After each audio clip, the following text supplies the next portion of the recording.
I tried to get a little fancy with this one and change it up a little bit. Obviously, this is getting closer to the Christmas spirit, Christmas time of year. So we've got 12 games, 12 teams, and we've got 12 days of Christmas. So I called this the 12 games of Christmas.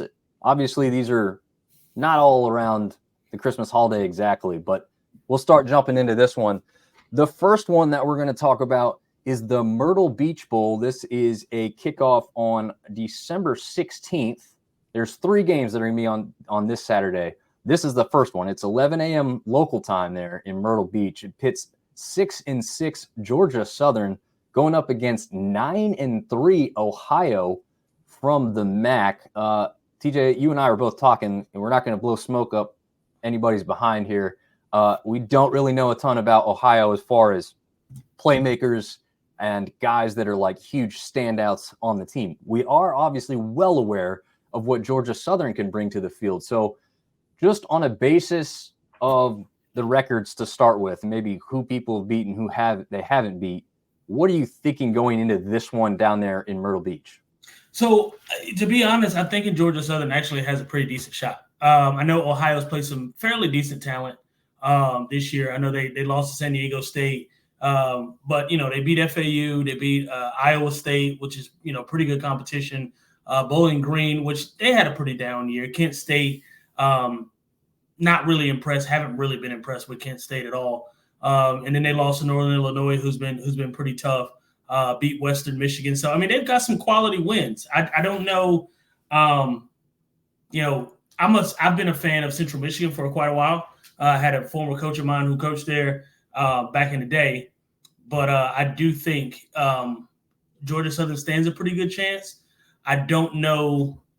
It's always going to depend on what Georgia Southern team we get, right? Are they going to be motivated to come out and give us their best version of themselves? So I think, this game, I don't want to say coin toss because that sounds sort of cliche, but based on talent and based on strength of schedule, I would certainly give Georgia Southern the nod in terms of having a better strength of schedule.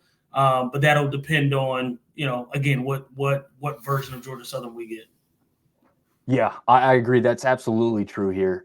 Georgia Southern, we saw them perform pretty well at times this year, and then we saw them honestly, them and Marshall are, to me, like mirror images of each other, right? Like both can be extremely dangerous and have pretty potent offenses, but if the quarterbacks aren't hitting, right? We saw both quarterbacks on both teams throw quite a few interceptions this year, and that wasn't the only problem. I'm not placing all the blame on the quarterback position, but that's the one that's going to get the most eyes and the most talked about. Right. So it has to start there, right? Is there another place where this starts? We know Georgia Southern's offense used to be predicated on the triple option offense. Now it doesn't seem to have to start with the running back anymore like it used to with Georgia Southern. It seems like it now starts with the quarterback, and if he's not facilitating the wide receivers and they're not facilitating him by getting open into open areas, that's going to be a struggle, even though they used to be very, very good at running the ball there. I don't think they're bad now, but I think it's definitely a different offense under Clay Helton and what he's tried to do when going in there and changing that offensive philosophy in there. I agree 100%. I think the changes that have been made, I think, are for the better, right? Triple options, semi-archaic, right? Like, it works when it works, but when it doesn't, it doesn't, and that can't be your only thing. So I think changes for the better. I do think they do a good job of keeping some of the old elements a part of that offense, but for the most part, change is good. So I think that suits Georgia Southern, and like I said, I don't know. It's going to be hard to pick this game because, like I said, I know Ohio's played a pretty decent schedule. I don't know that it's certainly I do know it's not tougher than Georgia Southern's schedule based on, the confidence and strength of confidence. But that said, it'll come down to who executes, better at this point. Yeah, and here's the interesting note that I'm just realizing as looking back at both teams' schedules. Maybe this changes your mind a little bit here because it definitely puts a pause into my mind. So Ohio ends the year with 3 straight wins. Again, these are against Buffalo, Central Michigan, and Akron. So I'm not sitting here saying they won with 3 straight wins over great opponents. But to note, they did win 3 straight to end the year. Meanwhile, Georgia Southern, 4 straight losses to end the season. So that is a factor, and that also kind of just makes you feel like this 9-3 versus 6-6 is kind of a true mark and measurement, more so than some of these other matchups that we may see where it feels like the record doesn't necessarily indicate where the team kind of or how the team kind of finished more so. Right. So this one could kind of be that factor, but I mean, it wouldn't shock me at all to see Southern come in and win this game. It's a lesser travel for them. It's a place they're familiar with playing in. TJ, you obviously remember Cam Peoples just exploding at the Myrtle Beach Bowl against North Texas. Yeah. So, yeah, I think, you know, that kind of game could be coming from Georgia Southern, but we'll see. I don't know.